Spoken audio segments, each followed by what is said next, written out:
So point A is in rectangular coordinates. We're going to use these equations. X squared plus y squared equals r squared.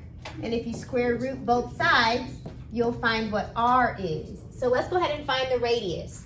So -3 squared plus -7 squared.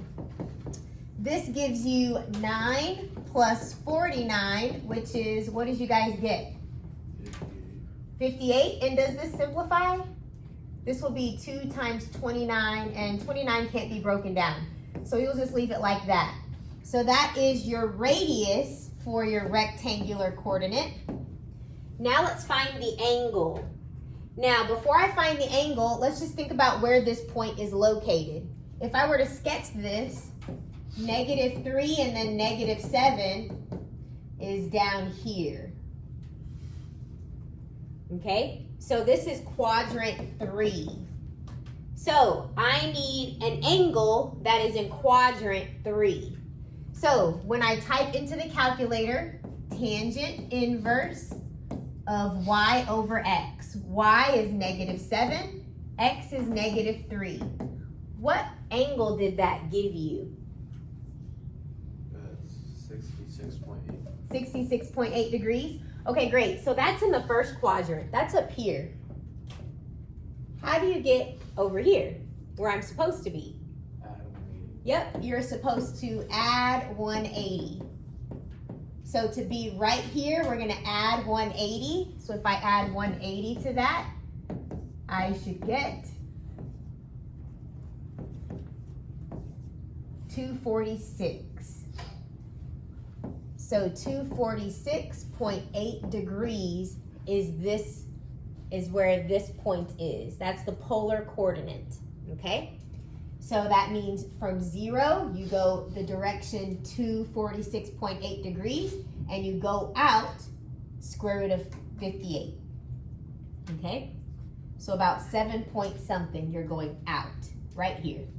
Okay, now, the question says find 2 sets of polar coordinates. This is just one.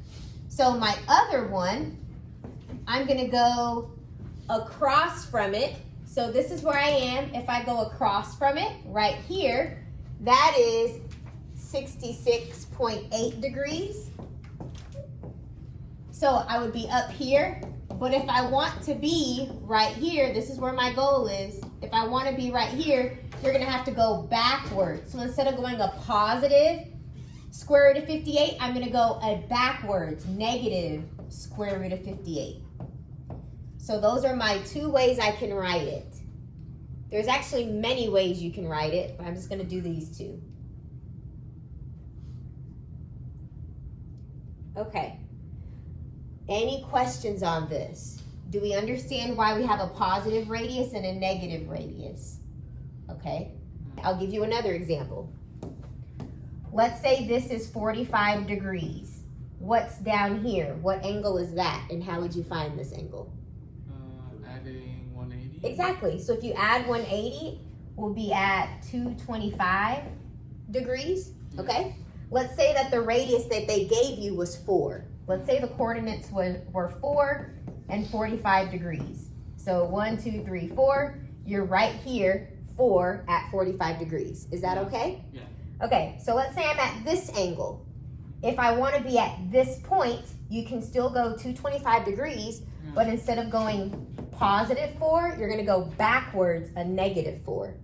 So your other coordinate is -4, 225 degrees.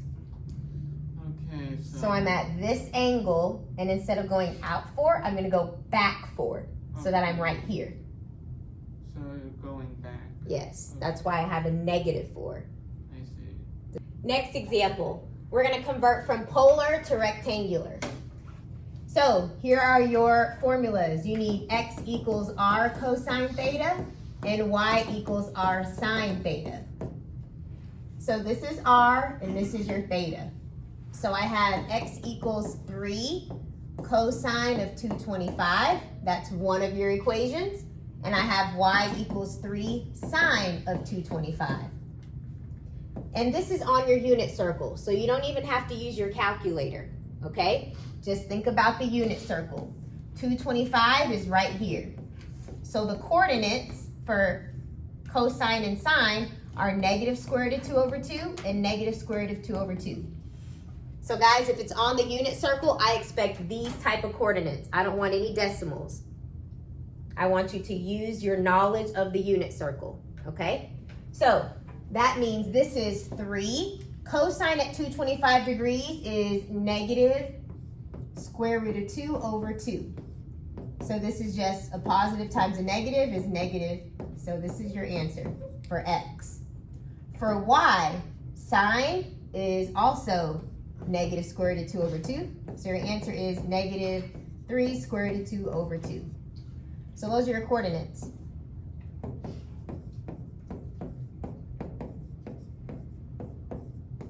That is your answer. So write the problem in polar form. Okay, so guys, whenever you see something squared, that means you're writing it twice. So this is y minus 3 times y minus 3. You write this 2 times. Now guys, go ahead and do some algebra. I want you to multiply this out. Okay, if you multiplied it out, you would have gotten y squared minus 3y minus 3y plus 9. And if you simplify it, you have x squared plus y squared. This is minus 6y, and you see the 9's cancel. So this equals 0.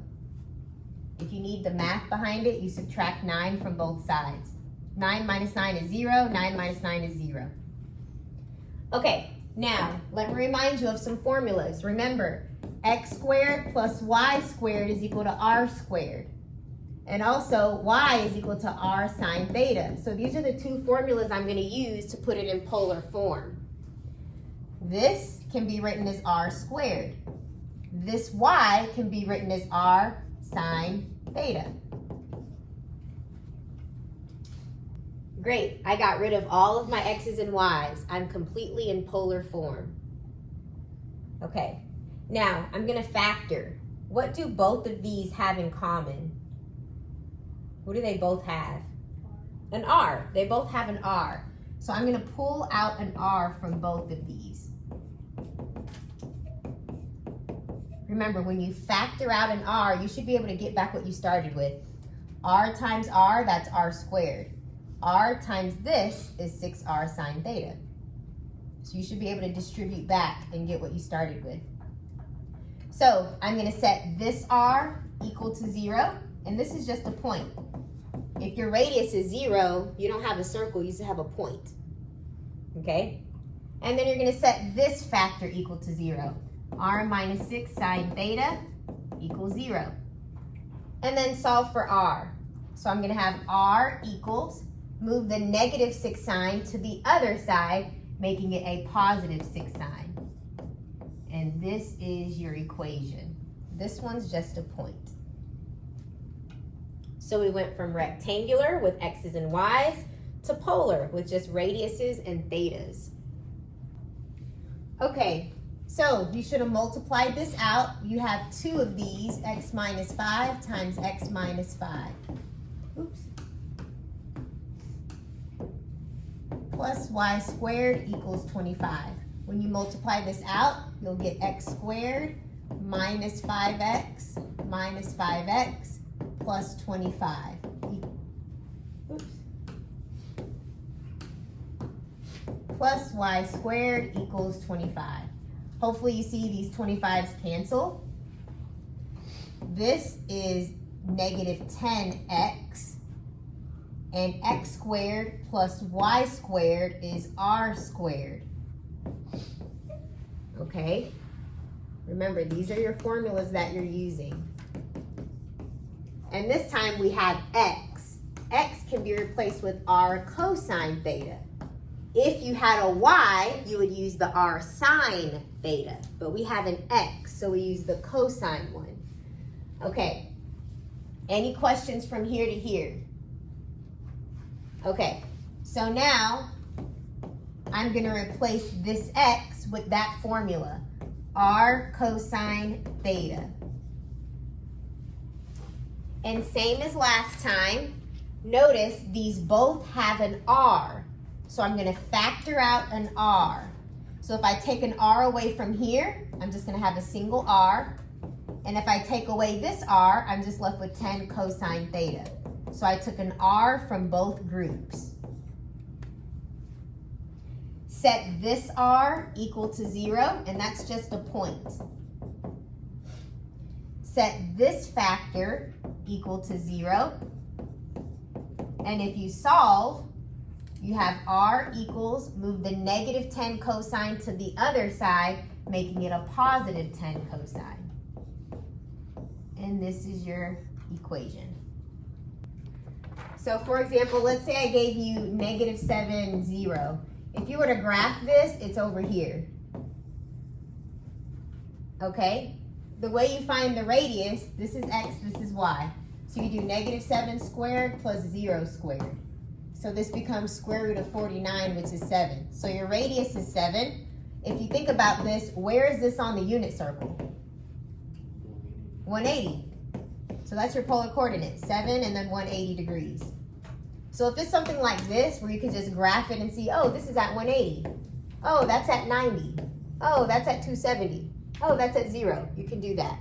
You don't have to put it in the calculator, because sometimes the calculator might give you undefined, and it's not.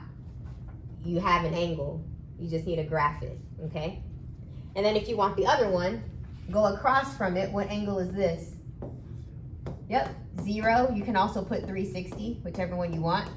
But I want to go back, so it would be negative 7s, not positive 7, because I want to be right here. So if you're at 0 degrees, you need to go back to be right here, okay?